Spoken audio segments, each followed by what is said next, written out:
Everyone, welcome to this quick reactions, impressions, because we can't just say reactions only, to the Xenoblade Chronicles 3 trailer.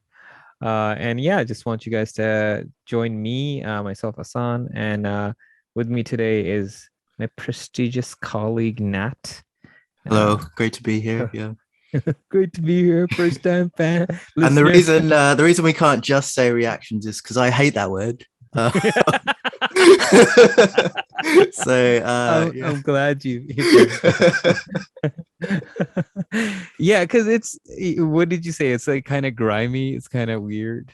Yeah, It's like it's like, oh, I'm super popular and I'm just gonna go and you're supposed to give me lots of likes and subscribes for me going and then bothers me. It bothers me like movies that have been out in theaters in the last 10 years, and I see like full-grown adults reacting to them on like YouTube. And I'm like, what are you guys the worst living is under a like rock? the worst is like going into like the like going into weeb territory here, but the worst is like whenever something happens in like anime or like Yeah, a new yeah, anime opening and everyone's like, whoa, just like shut up. I don't care. Like I feel the same way. Why do I need to watch you feeling the the same same. Well, thank you everyone for joining us and watching us feel a certain way about a certain trailer. I love how we haven't even gotten into the trailer. It's like a minute 40 of my video. No, it's a 3-minute trailer, so buckle up. And then I'm gonna be playing reaction. Yeah. 3-minute reaction. And Nat and I Consisting of can this, walk yeah. through. You can see the footage here now, right? Yeah, I'm watching the footage on my computer also. Okay. So first off, I do like this opening setup. These look like the mechons from Xenoblade 1. Yeah, it was interesting, like especially the combining character turning into mech mechanic. Like it looks it's almost like it's combining both both titans from Xenoblade 1 to like a group of people, which is like Mechonis or Mechons and what's the like Humes or something? I think it was just Humes. Bionis. Bionis was the. But who were like the inhabitants? What are they called?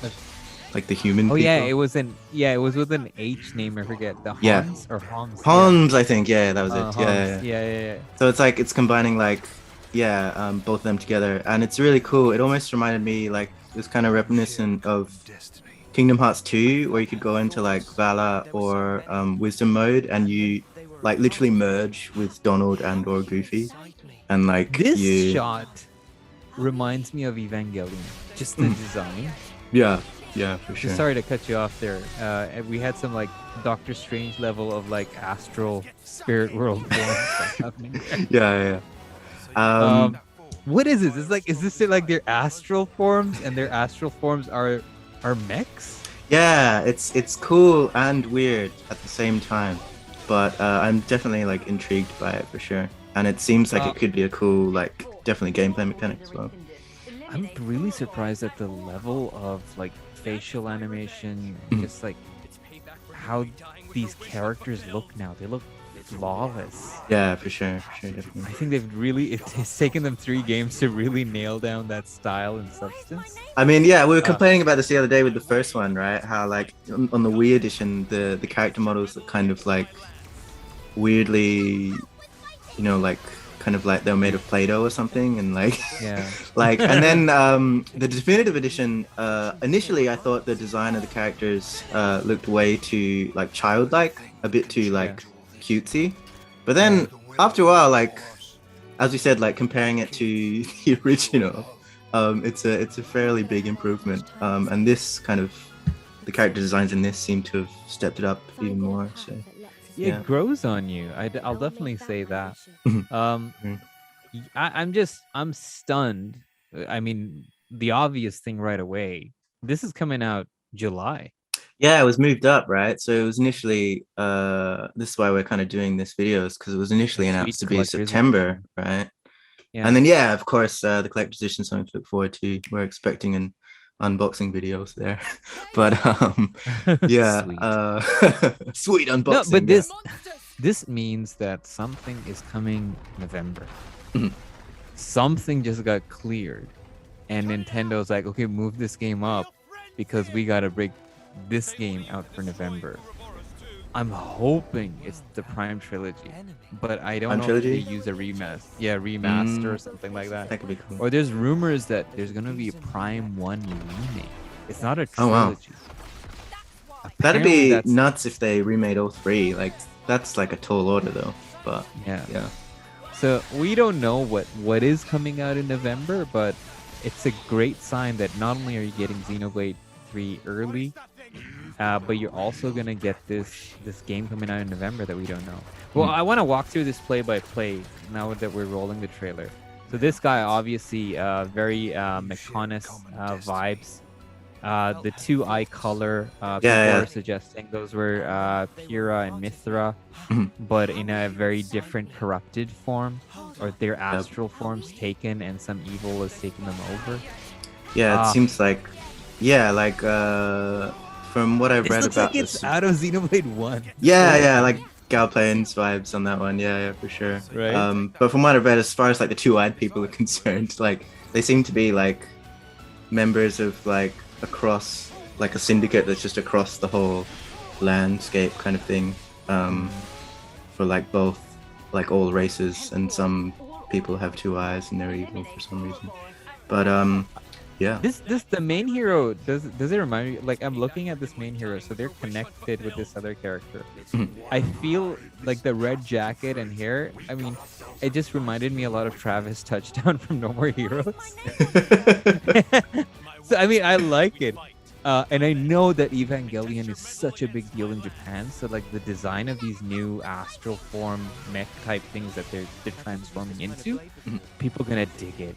And Yeah, obviously, it does it nuts. obligatory Yeah. kitty shot there, and I know people gonna love that. And I mean, that's the thing. It's like they're going all out. They're like Yeah. uncensored. Even the cinematics, man. Yeah. I don't know who this person is.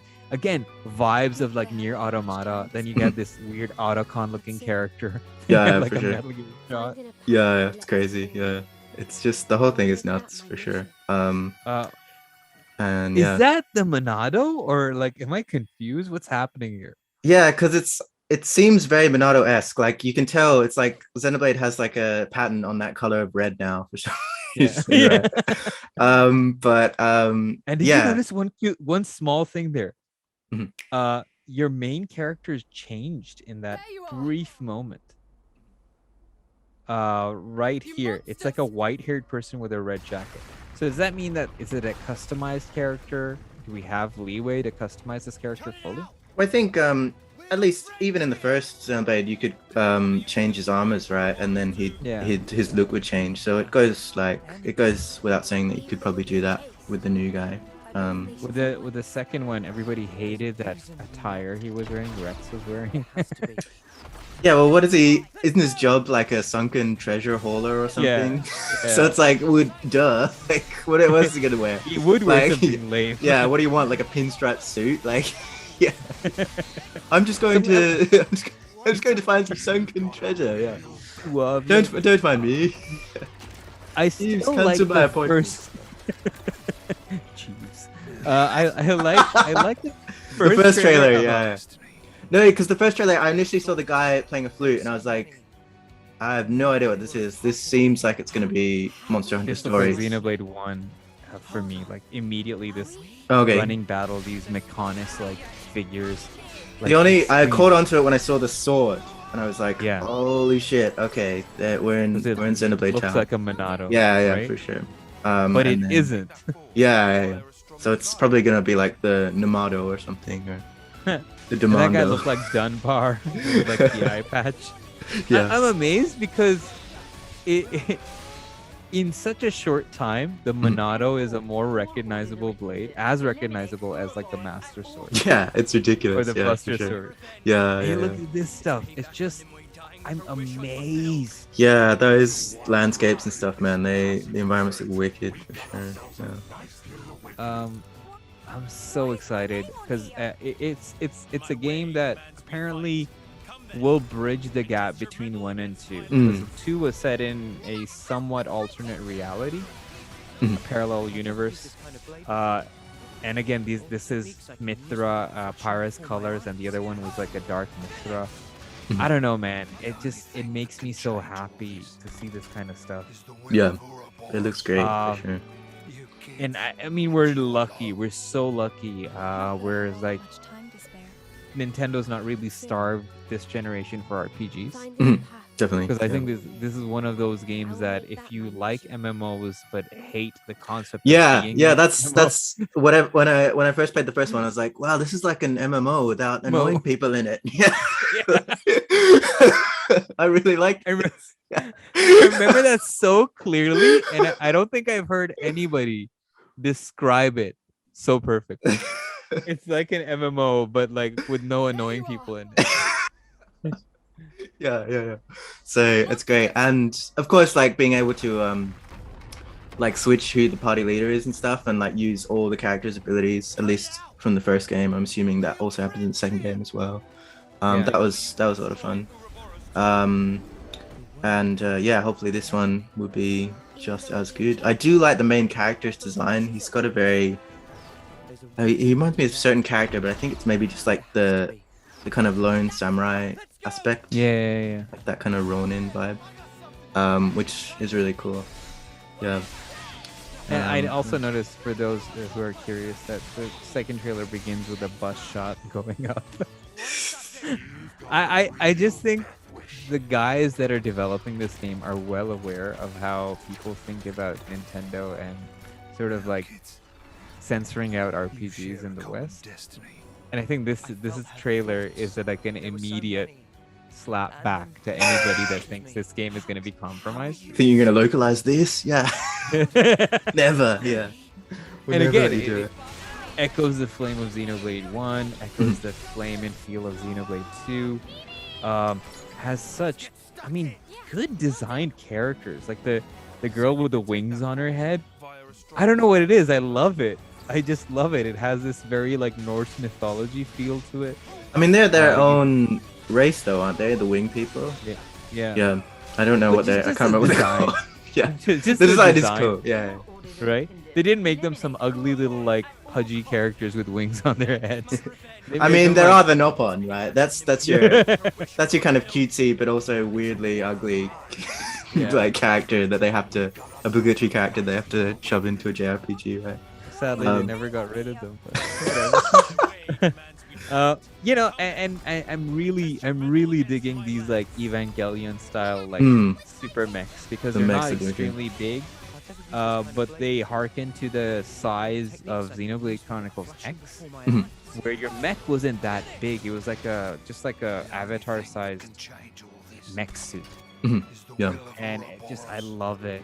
Everything about this game. These enemies, they look vicious and somehow wise altogether. It looks like the Monado is gonna get unleashed.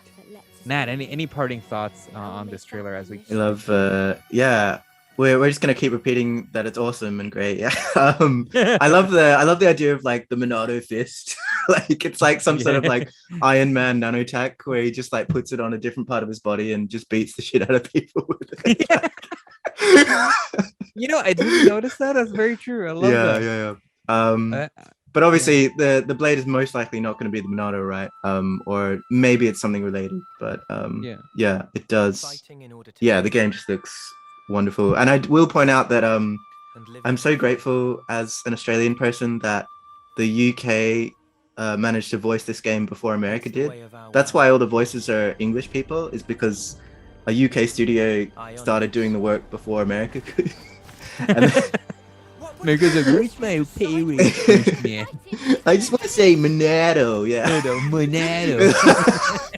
I'm so grateful because it's it's so refreshing, like hearing everyone speak like in a London accent or like, you know, a like varying degrees I'll be of very UK honest. accents. I'll be very, very honest. After I love Bayonetta, but like a couple of characters in there, man, it's just like I know it's just like the same 3 or 4 people doing the Yeah, but it's like it's obviously mediated by the fact that if you listen to it in Japanese, then you know it's gonna be great regardless, because Japanese voice is always on the money kind of thing. I really do like the fact that they hired like a UK voice acting talent. to be Yeah. part of this. I don't know what it is, but it gives it a level of refinement. For sure. Quite unique, sophisticated. It's wonderful. I love it. It's like, Jeeves, shall we go get the Monado now? Yeah. Yeah, it's quite. Jeeves.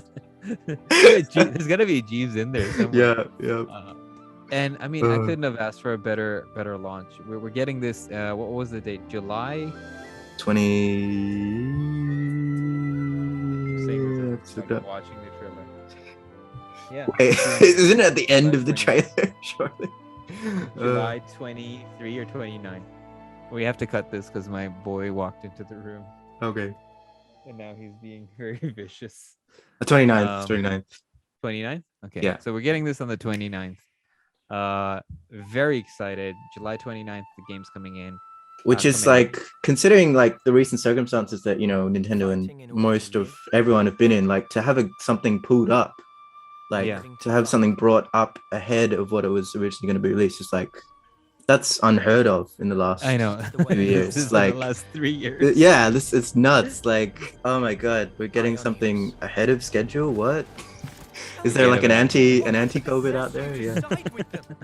I like it, and I think it's a great thing. I mean, do yourself a favor, watch these trailers, get prepped, play Xenoblade Definitive Edition or Xenoblade 2. And we will. Oh, sorry. Go on. You don't have to play both games to enjoy this, but it certainly will help. Yeah, like definitely. Even if like the game won't necessarily relate or tie in, which it might, but even if it doesn't, like it's good to get that same feel and the same vibe, and the characters are all fairly similar from the first two as well. So it'd be a nice kind of cherry to use 3 as like. I tell you, the real cherry on top. Stepping stones, yeah, that I wanted to. Which is, you were saying we were going to. We're gonna be doing reviews. We're gonna be doing the real cherry. We're actually gonna give you 2 cherries and in a stem.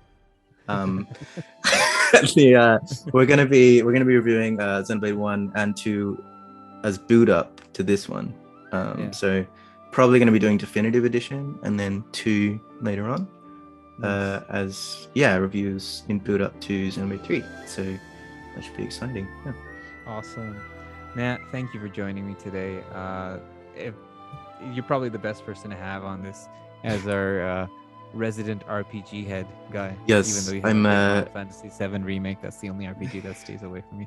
But I'm so glad. That's the RPG to end all RPGs. No, but I think it's like your love of Final Fantasy VII Remake eclipses any possible opinion or take I could have on that game. It just overwrites, like it's just like, oh, I played Final Fantasy VII Remake, it was pretty good, and you're like, it was pretty good, it's the best game ever.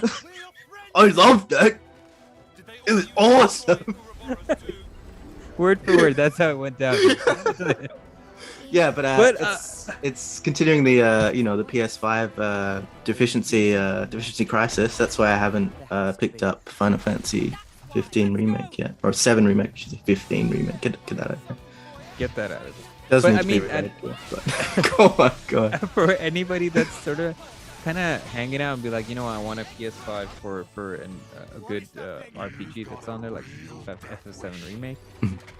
If you can't get your hands on it, man, I'll be very honest. I think Xenoblade, the series 1, 2, and 3. 3 we don't know, but I can at least confidently say 1 and 2 blew me away, man. Yeah, it's got to be like one of the best like modern RPGs, out there, like around. Yeah, definitely. It's shocking how good these games are. So don't sleep on it. You have something possibly just the best RPG sitting right there. And I mean, the Switches are just readily available, so go for it. And it's a tendency, like it's a sorry, what was the word I was going to say? It's a testament, not a tendency. Testament to this game that when it first came out on 3DS, I was so entranced by it that I was like, oh shit, I gotta trade in my DS to get this game on 3DS. And I was one of the only 3DS exclusive games. New 3DS, sorry. 3DS. New 3DS exclusive games. So I traded in regular 3DS for new 3DS just to get Xenoblade 1. And it was worth it. It was awesome. Yeah. So Yeah, and we will be doing, hopefully, if Hassan picks up the special edition of this game, which I'm assuming he will, I will. I as most he's picked up likely the will. special edition of every other game since time began. No, I'm a whale, man. I keep spending money on these things. And then Killing me, man. you're just like, oh man, the dog chewed up my Hyrule shield. Yeah, yeah. We got kids starving here, and I'm buying special edition. Daddy, Your children just like, shut up. eat your Hyrule shield and shut up. Yeah. It doesn't have any nutritional value. Shut the hell up. And on that note, guys, thanks for joining us.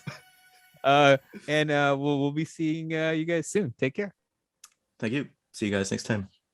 Yeah. Peace. Cool.